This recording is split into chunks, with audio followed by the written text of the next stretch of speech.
Japan, but we have an interesting deal with Japan that we have to protect them, but they don't have to protect us. You know that? That's the way the deal reads. US Treasuries he owned. And it's all very well for the Japanese government to say we're not going to sell US Treasuries, but it's not the Japanese government that owns them. The Dow Jones just experienced its worst day since the 2008 crash. And guess what? It wasn't China. It wasn't Russia. It was our supposed ally Japan who pulled the economic rug right from under America's feet. While Orange Turd was busy slapping tariffs on imported cars and bragging about making America rich again, Japan was plotting the biggest financial middle finger in modern history. $1.7 trillion worth of US Treasuries. Gone. And now your 401k probably looks like Trump's actual bank account without the creative accounting. Before we move on, I'd like to ask you a small favor. If you appreciate this content, please take a second to like this video and subscribe to the channel. Over 98% of you watch the videos without subscribing. It costs you nothing, but it makes a huge difference to us. So did you click the subscribe button? Great, thank you so much. Now, back to the video. Remember when Trump promised his amazing trade deals would make America rich again? Well, the bank statements just came in, and spoiler alert, we're not rich. Japan just pulled off what might be the biggest financial middle finger in modern history. They dumped $1.7 trillion in US Treasuries without even sending a text first. That's not just breaking up by email. That's breaking up by changing your relationship status and letting your partner find out on Facebook. Even sell their treasury holdings, they would shoot themselves in the foot. In this case, what is the risk that if pushed into a corner, they may actually do that? While Orange Turd was busy slapping tariffs on Japanese cars and tweeting about his economic genius, Japan was secretly planning this ninja move for years. They weren't just mad, they were taking notes, biding their time, and waiting for the perfect moment to hit America where it hurts most, the wallet. The market reaction was brutal. $5 trillion in market value disappeared faster than Trump's hair in a windstorm. The Dow, Nasdaq, and S&P 500 all took nosedives so steep they needed oxygen masks. But if I'm right that they want to weaken the currency, just think about it logically. If they were to sell their US Treasury holdings, and remember, Ali, it's about probably... Your retirement account probably looks like it fell down several flights of stairs. Bond yields shot up like they were attached to rocket boosters. This means mortgages, business loans, and credit card rates are now more painful than listening to Trump try to pronounce anonymous. Look, yeah, we're going to be talking to the U.S. fine. We're not going to weaponize or use our holdings of U.S. Treasuries, though, as leverage.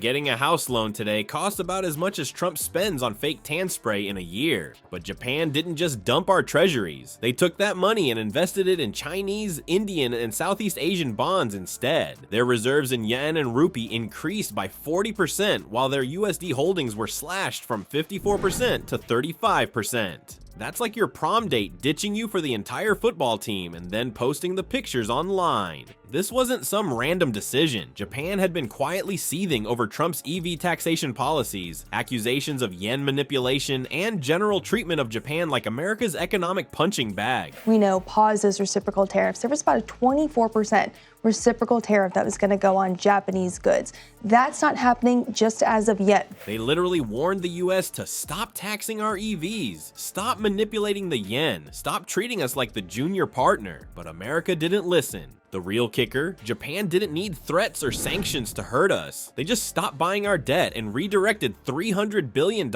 into Chinese and Indian bonds and another $200 billion into Southeast Asian infrastructure. Sometimes the most devastating moves are the quiet ones. Japan managed to pull off their $1.7 trillion economic ninja move by patiently planning for years while Trump was distracted by his own tariff tantrums. And now, let's see how Trump's brilliant economic strategy is working out for actual Americans. So what happens when the stock market that you've been bragging about suddenly looks like it fell down a flight of stairs?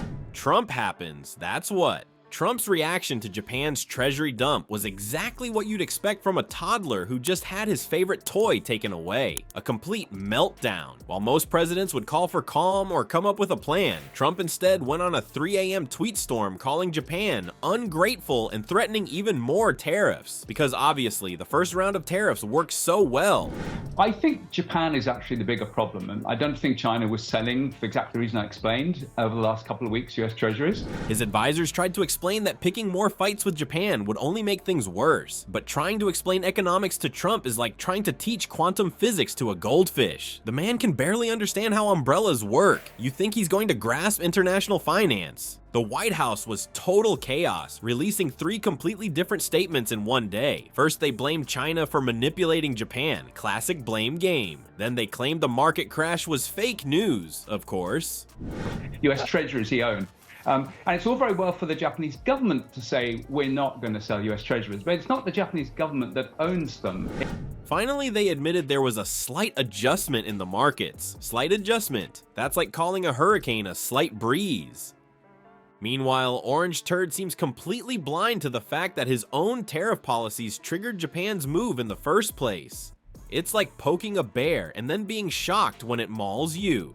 Broad-based trade restrictions by the U.S. government could have a significant impact on the economic relationship between Japan and the U.S. But we have an interesting deal with Japan that we have to protect them, but they don't have to protect us. You know that? That's the way the deal reads.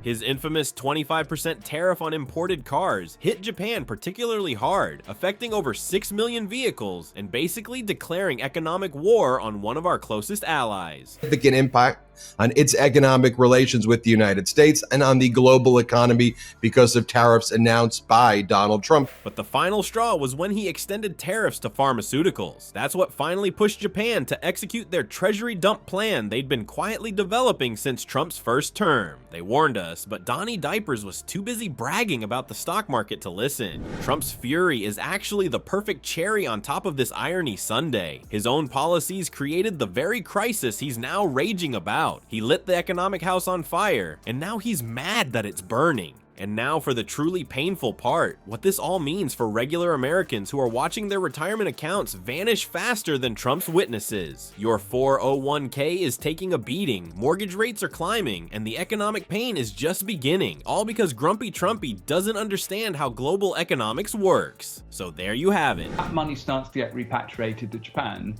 That will clearly be a negative. It's one of the reasons why we think that the yen is actually probably the best safe haven at the moment. Trump promised to make America rich again, but instead triggered a $5 trillion market wipeout with his brilliant tariff strategy. JP Morgan experts warned that if the US keeps up this tariff-happy approach, we could lose our global leadership position within 15 years. The gap between rich and poor nations will just get wider. But they and China and Japan have about the same. If they start to sell that, they're going to be selling dollar, bringing the money back to renminbi. That's going to push the renminbi up. They are worried about their exposure to the US. They're worried about all this policy randomness. And the real joke isn't just that Orange Turd's economic policies backfired spectacularly. It's that he still doesn't understand why. His economic plan worked about as well as his spray tan application technique. Next time someone calls Trump a business genius, just point to your 401k and ask if it looks like winning.